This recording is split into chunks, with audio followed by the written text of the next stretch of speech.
नेपाली चेली बङ्गलादेशको एउटा गाउँमा हेर्नुहोस् है। कहाँबाट यहाँ आइपुग्नु भयो त तपाईँ बङ्गलादेशको यस्तो ठाउँमा? भाग्य भाग्य भाग्य नै भने मायाले देशदेखि बङ्गलादेशसम्म पुर्यायो। अहिले 14 वर्ष भएछ नेपाल जानुभएको रहेछ। मसँग तारका यतै बसदै नेपाल नफर्का रे सलाला। अरे स्वर पनि साह्रै मिठो रहेछ। नेपाल हुँदा विष्णु माझी, पशुपति शर्मा लगायत धेरै कलाकारसँग सँगै गीत सङ्गीतमा रमाउनु भएको चेली अहिले परदेशमा यसरी विवाह गरेर बस्नु भएको छ। आउनुहोस् उहाँकै घरबाट सुरु गरेको यो भिडियो उहाँको जीवन, प्रेम कहानी अनि अहिले यस्तो ठाउँमा बस्दै हुनुहुन्छ, यो भिडियो अन्तिमसम्म हेर्नुहोला। अनि उहाँले गाएको गीत सुन्न चाहनुहुन्छ, लाइभ दोहोरी सुन्न चाहनुहुन्छ भने पक्कै पनि त्यो भिडियो पनि हामी ल्याउनेछौँ, कमेन्ट गर्नु होला है त। अनि बङ्गलादेशको 5-6 वटा भिडियो युट्युबमा आइसकेको छ। हामी पुरै बङ्गलादेश घुमिरहेको छौँ। भाग्य नेउपाने सर्च गरेर हेर्नु होला। अब उहाँको गाउँ घुम्दै कुरा गर्दै यो भिडियो यहाँबाट सुरु हुन्छ है त। आउँदैछु। नमस्कार। नमस्कार त सलाम वालेकुम भन्नु पर्यो है। सलाम वालेकुम। नानी त्यसो आज उहाँको भिडियो आउँदैछ। विशेष गरी चाहिँ बङ्गलादेशको यो ठाउँको नाम के हो दिदी? फेनी। फेनी उत्तर गोविन्दपुर। उत्तर गोविन्दपुर। गोविन्दपुर है। तपाईँको घर यही हो? हजुर। है कति वर्ष भयो यहाँ आउनुभएको? 14 वर्ष भइसक्यो। 14 वर्ष? हजुर। तपाईँको छोरी? मेरो छोरी। के भन्दैछन्? जाऊ। के भन्दै? दाइसँग जान्छु। ए दाइसँग जान्छु। ल आउनुहोस् त, तपाईँको गाउँ घुम्दै गफ गरौँ। मिल्छ? मिल्छ। ल आउनुहोस् भाइ आउनुहोस्। अब म दिदीको गाउँ यो फेनी भन्ने ठाउँ बङ्गलादेशबाट लगभग बाहिर ढोका त नानी नानी ढोका त त्यसो हुन्छ। आज दिदीको गाउँ घुम्दैछौँ। विवाह भएको कति भयो नि यहाँले चाहिँ? 14 वर्ष भइसक्यो। 14 वर्ष। तपाईँको अघिको छोरा छोरी? पहिलाको छोरा पछिको छोरी। ए कहाँबाट यहाँ आइपुग्नु भयो त तपाईँ बङ्गलादेशको यस्तो ठाउँमा? भाग्य भाग्य भाग्य नै भने कसरी यो प्रेमलाई पो जोड्न मन लाग्यो त? 14 वर्ष अगाडि तपाईँ नेपालमा हुनुहुन्थ्यो या त कहाँ हुनुहुन्थ्यो दिदी? दुबईमा। दुबईमा हुनुहुन्थ्यो। नेपालबाट दुबई जानुभयो, दुबईबाट बङ्गलादेश आउनुभयो। दुबईबाट नेपाल, नेपालबाट फेरि बङ्गलादेश। बङ्गलादेश। आज यो बिरानो ठाउँ, अब अहिले त तपाईँलाई यो बिरानो पनि आफ्नै जस्तो भइसकेछ। मलाई नेपालभन्दा यहाँको माया लाग्छ अहिले है। मेरो छोराछोरीको माया लाग्छ। कति वर्ष भयो नेपाल नजानु भएको? जति वर्ष यहाँ आएको भयो त्यति वर्ष नै नेपाल नगएको भइसक्यो। भनेपछि आएदेखि जानुभएको छैन? गएकै छैन। अब इन्साअल्लाह छोराको बिहा गरेर बुहारी लिएर जाने नेपाल। छोराको बिहे गरेर बुहारी लिएर नेपाल जाने। बुहारी लिएर नेपाल जाने है। बाबु एकछिन उता जानु ल, हामी इन्टरभ्यू लिन्छु ल। हस्, फेरि यहाँ दिदीलाई बोल्न अप्ठ्यारो होला के हुन्न। र यो ठाउँमा उहाँको स्टोरी चाहिँ विशेष है। उहाँ नेपालमा गीत गाउनुहुन्थ्यो। उहाँ गायिका हो, लोकदोरी गायिका, विशेष गरी लोकदोरी गायिका। हामीले धेरै सुनेको नाम विष्णु माझी, पशुपति शर्मा लगायत धेरै गायक गायिकासँग साक्षर आम्ने सामने भएर गीत गाउनु भएको, दोरी गीत प्रतियोगितामा गाउनु भएको। उहाँले लाग्छ नेपालमा लामो समय गीत सङ्गीतमा बिताउनु भयो। 7-8 वर्ष 9-10 वर्ष बस्यो है। अहिले पनि गुनगुनाउन सक्नुहुन्छ? सक्छु नि, किन नसक्नु। अझै आउँछ? अझै आउँछ मलाई टुक्काहरू। अझै पनि नेपालीहरूले गाउँदा सुन्छु मैले। सुन्नुहुन्छ? नेपाली गीत सङ्गीत पछिल्लो समय यहाँ बसेर पनि सुन्नुहुन्छ? सुन्छु मैले, फेसबुकबाट सबै सुन्छु है। नेपाल चाहिँ 14 वर्ष किन जानु भएन दिदी आएदेखि? जानै मन लाग्दैन, नेपाल जाने इन्ट्रेस्टै हुँदैन मलाई। अब कहिले जाने भन्दैछु त? छोराको बिहा गरेपछि बुहारी लिएर जाने घुम्न। छोराको बिहे गरेपछि बुहारी लिएर जाने। तपाईँ यो ठाउँमा चाहिँ तपाईँको श्रीमान चाहिँ पहिले उतै दुबईमै हुनुहुन्थ्यो कि? दुबईमै हुनुहुन्थ्यो, हामी सँगै काम गर्थ्यौँ। भनेपछि त अनि यो मायाले त देश पनि पो नदेख्ने रहेछ त होइन? ना देश देख्छ, पक्कै पनि देख्छ, तर समय लाग्छ। हो, समय लाग्छ।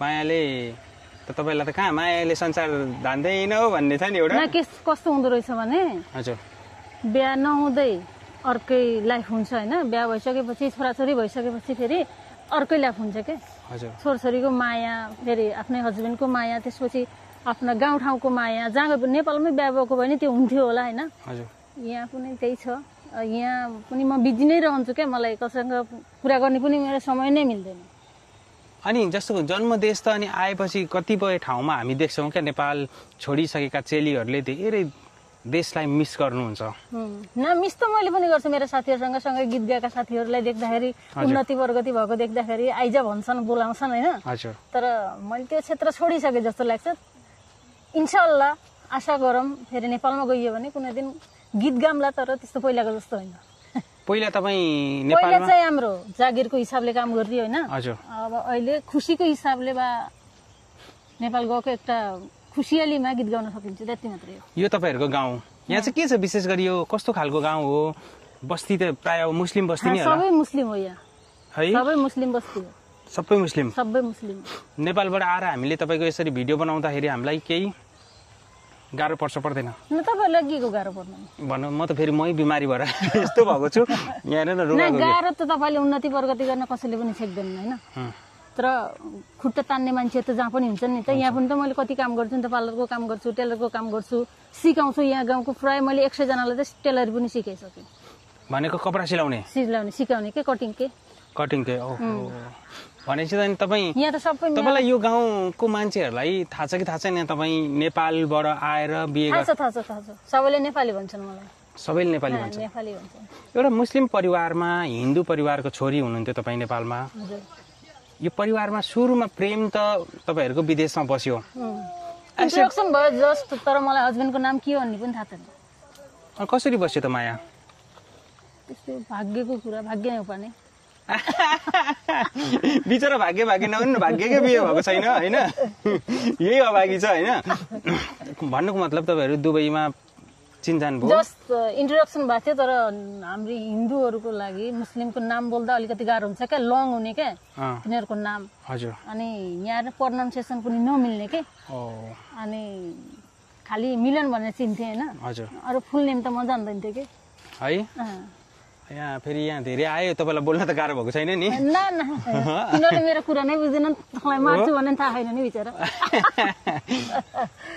अनि मैले जोड्न खोजेको थिएँ तपाईँको यो परिवारमा सुरुमा जस्तै श्रीमानको त मन जित्नुभयो नेपालीहरूले मन जित्छन् सबैको तर उहाँको बुवा आमाले तपाईँलाई एक्सेप्ट गर्नको लागि त किनभने परिवार अलिक धर्ममा धेरै आस्था राख्नुहुन्छ भन्ने पनि सुने सुरुमा चाहिँ कसरी एक्सेप्ट भयो त तपाईँ न यो त सबै हस्बेन्डले मिलाउनु भयो सबै कुरा हस्बेन्डले बिहाभन्दा पहिले उहाँले मिलाउनु भएको थियो मैले यस्तो यस्तो केटीसँग बिहा गर्छु लिएर आउँछु अब तपाईँहरूले एक्सेप्ट गर्दैन भने म हिन्दू हुन्छु नेपाल जान्छु भन्ने कुरासम्म गरेर परिवारलाई कन्भिन्स गरेर त्यहाँबाट मलाई लिएर आउनु यो भनेपछि त तपाईँको श्रीमानले त तपाईँ नभए कोहीसँग बरु उहाँ नै हिन्दू भइदिने नेपाल जान्छु म आउँदै आउन भन्ने कुरा जस्तो परिवार प्रस्ताव राख्नुभयो हजुर अनि त्यसपछि अनुमति दिनुभयो यहाँबाट अनि तपाईँ यहाँ कति 2000 कतिमा आउनुभयो 12मा 2012 सेप्टेम्बर 2 तारिकमा 2012 सेप्टेम्बर 2 मा आउनुभयो विवाह कहिले भयो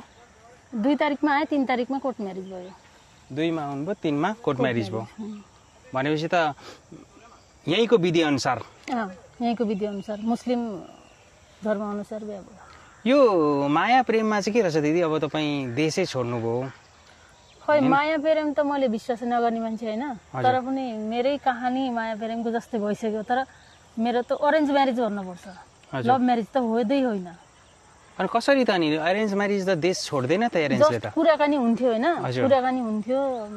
कुराकानी पनि कस्तो डिपली कुराकानी हुन्थ्यो के डिपली भन्नाले अब त्यस्तो नेगेटिभ तर्फ त नजाउँ होइन पोजिटिभ तर्फ जाँदाखेरि कस्तो हुन्थ्यो भने तिमी पाइन भने म मर्छु यस्तो भन्ने के खालि यस्तै कुराहरू हुन्थ्यो के फोनमा बेनासिरीले चाहिँ यहाँबाट होइन दुबईबाट त्यति बेला दुबई हुनुहुन्थ्यो नि त म बिहा गरेर यहाँ आएपछि पनि त 2019 सम्म उहाँ दुबई नै हुनुहुन्थ्यो म यहाँ थिएँ अनि तपाईँ कसरी सक्नुभयो त जुन मान्छेलाई मन पराउनु त्यो मान्छे पनि यहाँ गाउँमा नहुनु अनि तपाईँको लागि त सबै गाउँ नै बिरानो भयो नि त सुरुमा त तर मलाई कस्तो हुन्थ्यो भने त्यति बेला म पार्लरको काम जान्थेँ के अनि सबै मेरोमा पार्लरमा काम पार्लरमा आउने, त्यहाँबाट पछि टेलर सिकेँ, टेलरमा आउने।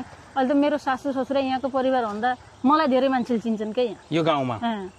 भनेपछि तपाईँलाई के नामले चिनिन्छ यो ठाउँमा? नेपाली भन्छन् सबैले। नेपाली नै। अहिले भर्खरै मलाई फोन आएको थियो, तपाईँका नेपालबाट कोही मान्छे आएन अरे, नेपाली भावी भनेर फोन गरेको थियो कि एकजनाले मलाई। ए कसरी थाहा पाउनु भएछ उहाँले चाहिँ? हामी घुम्दा फिर्दा यसो हुन्छ नि त गाउँमा, त नयाँ नौलो केही देख्यो भने त कुराकानी भइहाल्छ नि। यो एरियाको कस्तो छ? जस्तै अब यहाँको हरेक मान्छेहरू अलिकति बढेपछि विदेश जाने, तपाईँकै श्रीमान पनि विदेश जानुभएको रहेछ, तपाईँकै देवर पनि विदेश जाँदै हुनुहुँदो रहेछ, इभन तपाईँकै ससुरा पनि विदेशमै बस्नुभएको रहेछ, तपाईँको बनेको घर पनि विदेशले नै बनेको रहेछ। भनेपछि यहाँ पनि ठ्याक्कै हाम्रो नेपालको जस्तै हो। नेपालको पहिला कस्तो थियो भन्दा इन्डिया आर्मी हुने भन्ने धेरै प्रत्येक घर घरमा आर्मी थियो कि पहिला। अहिले त डिफ्रेन्ट भएको होला। त्यति बेला चाहिँ सबै इन्डियन आर्मी हुने र हाम्रो दाइको पालामा पनि इन्डियन आर्मी भनेर कतिसम्म दुःख गर्नुहुन्थ्यो क्या दाइले। अहिले नेपालीहरू पनि इन्डियामा के भन्छन् विदेश छन् नि त। यहाँका पनि सबै त्यस्तै हुन्छ, एउटा घरमा विदेशी नभएको भनेको घरै छैन क्या। भनेपछि यो गाउँको बनेको घरहरू प्राय विदेशकै हुन्? सबै विदेशका, जस्ता घर बिल्डिङ बनेका छन् सबै विदेशीहरू हुन्। कुन देश जान्छन् यहाँका मान्छेहरू चाहिँ? प्राय गल्फ कन्ट्री जान्छन्, युरोप कन्ट्री जान्छन्, साउदी, कतार, दुबई, मलेसिया, यता गल्फ भनेपछि त्यतै भए, ओमनतिर, युरोप पनि जान्छन्। यी देखेका जमिन चाहिँ के हो? खाली हुन्, बाँझा हुन् कि के हुन्? सबै बाँझा हुन्। पहिला धान लगाउँथे, अहिले त पानीको कारणले यहाँ धान लगाउन सक्दैन। किन? पानी धेर भएर? पहिला घर थिएन नि, यहाँ पानी जाने जग्गा थियो होइन। अहिले घर बने, पानी जाने जग्गा छैन नि त, चारैतिर समयसम्म पानी बसिरहन्छ नि त, जमिरहन्छ नि त, त्यही भएर खेती गर्न सक्दैन। अब हिउँदे खेतीहरू गर्छन् फेरि। अब 2-3 महिनामा यो सबै साफ गरेर त्यहाँ ट्रेक्टर लायो नि त, त्यहाँ सबै धान लाउँछन् फेरि। तपाईँको यहाँ जग्गा जमिन चाहिँ छ कि छैन? छ नि। त हाम्रो खेतको के भन्छन् काँक्रो ल्याएर खान्छ तपाईँले देख्नुभयो नि, उतातिरको हाम्रो जमिन हो, यतातिर तपाईँहरूकै खेतको है। अनि कतिको गाह्रो रहेछ अब तपाईँ जन्मिनुभयो हिन्दू परिवारमा, अच्छा तपाईँ हिन्दू परिवारमा जन्मिनुभयो, आखिरी विवाह मुस्लिम परिवारमा भयो, यहाँ आएर एडजस्ट हुन, किनभने तपाईँको जन्म त त्यो कारणले पनि सुरुमा त अलिकति भिज्नको लागि त, जस्तै म नेपालमै जन्मेँ, यहाँ आएर 2-4 दिन गर्दा म बिमारी सुरु भएँ क्या, एडजस्ट हुन अलिकति गाह्रो हुँदो रहेछ क्या जहाँ पनि। तपाईँ यो परिवारमा आएर घुलमिल हुन कतिको एउटा सङ्घर्ष भयो त सुरुवाती दिनमा चाहिँ? पहिला त बाफ्रै बाफ धेरै गाह्रो भयो है। यहाँ सबैभन्दा पहिला त खानै नमिल्ने कि, खाना मिले पनि होइन त्यो जुठो नमार्ने के भन्नाले यहाँ एउटै प्लेटबाट सबैले त्यही हातले, सासूले भात खाँदैछन् त्यही हातले फेरि भात पस्केर दिने कि, दाहिने हातले भात पस्केर दिने, त्यहाँ भात खाने, त्यहाँबाट औँला चाट्दै फेरि भात पनि दिने कि, त्यतिकै हालेर। अरे अहिले पनि अझै पनि त्यस्तै हुन्छ हाम्रोमा त, होइन होला? अनि किन त्यस्तो चाहिँ? तिनीहरूको रीतिरिवाज नै त्यस्तो क्या, जुठो बार्दैनन् कि। मैले कुनै खाना फालेँ भने मेरो ससुराले खानुहुन्छ। भन्नु त तपाईँले खाँदै तपाईँको खाना खालि मुखभित्रको खाना हुन्न, मुखभित्रको जुठो भइहाल्यो, बाहिरको त जुठो हुन्न नि त भनेर त्यो खाना फाल्दैन। ठिक छ, अब त्यो पनि जसरी चल्यो हामी देख्छौँ त बाहिरतिरको भिडियोहरू एकैचोटि सबैजनाले खायो। त्यही हो, मुस्लिम जहाँ पनि त्यही नै हुन्छ सबैले। अब तपाईँको रमजानमा आउँछ नि त, रोजा भन्छ नि यहाँ रमजानमा, त्यो रमजानमा त सबैले एउटा प्लेटमा खाना राखेर सबैले त्यहाँबाट लिँदै खानु, एकैचोटि एउटै प्लेटमा खान्छन् घरको परिवार सबै बसेर। जस्तै पहाडमा त किचनमा के आगो बालेर सबैले आगो ताप्छन् है, वरिपरि बसेर त्यस्तै गरेर खान्छ। अच्छा ठिक। के भन्दैछन्? म आएँ भन्दैछु। ए म आएँ। खेतीहरू पनि गर्नुहुन्छ, धान रोप्ने, मकै रोप्ने तपाईँहरू? मकै त रोप्दैन नि होइन, धान लाउँछन् खालि, मात्र धान लाउँछन्। अनि यहाँनिर चाहिँ के अब तपाईँ तरकारीमा चाहिँ के खानुहुन्छ? माछा? सबै नेपाली तरकारी भन्ने नै हुन्छ हो, खालि एक्स्ट्रा भनेको यहाँ फिस हुन्छ। फिस भनेको माछाको चाहिँ टन्नै हुन्छ। माछा नभए पनि किनेर भए पनि खान्छन् कि, डेली माछा मासु भएन भने तरकारी हुँदैन यहाँनिर। 3 बेला भात खान्छन्, 3 बेला माछा। अनि जस्तै अब म अलिकति टाढा गएँ त, तपाईँलाई यो ड्रेसले त मान्छे चिन्न अलिकति होइन, तपाईँ बजार जाँदाखेरि यो कम्पलसरी लाउनु पर्ने हो कि तपाईँलाई त यो छुट छ कि? किनभने तपाईँ हिन्दूबाट आएर मुस्लिम हुनुभयो। न छुट छैन, बान्नु पर्छ, लाउनै पर्यो। अहिले त मलाई यो भएन भने म गेटबाट बाहिर हिँड्न पनि मलाई अड फिलिङ हुन्छ। भनेपछि यो तपाईँले कम्पलसरी लाउनै पर्यो? लाउँछु मैले। अनि यो गर्मीमा गाह्रो साह्रो के? यो त धेरै गर्मी छ। गर्मीमा गाह्रो हुन्छ, गाह्रो भए पनि हेबिट भइसकेपछि त्यहाँ गाह्रो हुँदैन। भैँसीले सिङको भारी हुँदैन भने जस्तो यो लाउनै पर्छ भनेपछि कुनै गाह्रो हुँदैन। तपाईँ त्यो नानी आउनु है मोटरसाइकल आउँदैछ यहाँ नेपाली बुझ्छन् बुझ्दैनन्? न बुझ्दैन। यो नानीहरूलाई थाहा छ कि थाहा छैन मेरो मामा घर नेपाल हो भनेर? हो थाहा छ। थाहा छ? थाहा छ। मेरो नेपालबाट फोन आउँछ नि त। हजुर। फोनमा नेपालीसँग कुरा गर्दाखेरि थाहा हुन्छ। अनि तपाईँ यस्तो ठाउँमा हुनुहुन्छ कि जहाँ यो एरियामै लगभग नेपाली छैनन् होला? छैन। तपाईँलाई त कहिलेकाहीँ यो नेपाली भाषा नै बोल्न बिर्से जस्तो फिल हुन्छ कि हुँदैन? हुन्छ नि। पहिला म आएको 5-6 वर्षसम्म कसैसँग कन्ट्याक्टै भएको थिएन होइन। हजुर। त्यति बेला त लगभग मैले बिर्से जस्तो लाग्थ्यो कि। तर नेपाली भन्दा मलाई यहाँको बाङ्ला बोल्दा सजिलो लाग्छ मलाई अहिले। हेर्दा पनि तपाईँ त मुस्लिम जस्तो देखिन हाल्नुभयो त। होइन यो अर्थमा फेरि यसो हो नेपालमा पनि हुनुहुन्छ नि त 4% मुस्लिम हुनुहुन्छ होइन, धेरै हुनुहुन्छ। तर तपाईँलाई चाहिँ यो ठाउँमा भेट्दा मलाई चाहिँ एउटा भिडियो बनाउन मन लाग्यो र तपाईँबाट चाहिँ भिडियोमा स्पेसल चाहिँ किनभने तपाईँले विष्णु माझी दिदीहरूसँग पनि लाइभ दोहोरी गाउनु भएको रहेछ। पशुपति शर्मा लगायत तपाईँले अब गीत पनि गाउन म लाउँदैछु होइन, किनभने उहाँ गीत गाउनुहुन्छ मिठो पो त। त्यही पनि लाग्छ कुनै बेलामा त नेपालमा गायिकै भएर आफ्नो जीवन बिताउँछु भन्ने त्यो करियर पनि देख्नु भएको थियो होला? मैले त्यस्तो करियर त गीतबाट मैले देखिनँ। देख्नु भएन? खालि दोहोरी साँझमा गाउने, त्यहाँबाट कम्पिटिसनमा जाँदा पनि बाबामा मर्यो भनेर जानुपर्ने जमाना थियो नि त हाम्रो त्यति बेला होइन। कस्तो भन्नाले? कम्पिटिसनमा जान दिँदैन थियो परिवारले? न दोहोरी साँझबाट हामीलाई कम्पिटिसनमा जान दिँदैन थियो। तपाईँहरू दोहोरी साँझमा काम गर्दा बाहिर गएर कहीँ कम्पिटिसनमा भिड्न पाएन? नदिने के। त्यहाँबाट घरबाट फोन आयो बाबामा मर्यो अरे फुपू मरिन अरे भनेर त्यत्रो ढाँट्नु पर्थ्यो? त्यत्रो ढाँटेर दोहोरी गाउनु पर्थ्यो। तर आज चाहिँ त्यो छैन दिदी नेपालमा। अहिले त कस्तो छ भन्नुहुन्छ भने त्यहाँ ल तिमी कम्पिटिसनमा गएर हाम्रो दोहोरीको प्रचार गर भन्ने जस्तो पनि हुन्छ क्या अहिले त। हजुर। त्यति बेला थिएन, धेरै गाह्रो थियो। पहिला मैले भेनस दोहोरी भन्नेमा गएको थिएँ, त्यहाँ लक्ष्मी मल्ल लगायतका अन्य कलाकारहरू पनि थिए। किशोर गुरुङ भन्ने थियो सञ्चालक, उनी त मरिसके बिचरा होइन। भनेको यो भिडियो पछाडि उहाँले गीत गाएको, उहाँको गाउँ घुमेको भिडियो अनि बङ्गलादेशका धेरै भिडियो पनि आउँदैछन्। सब्स्क्राइब गरेर जोडिराख्नु होला है त।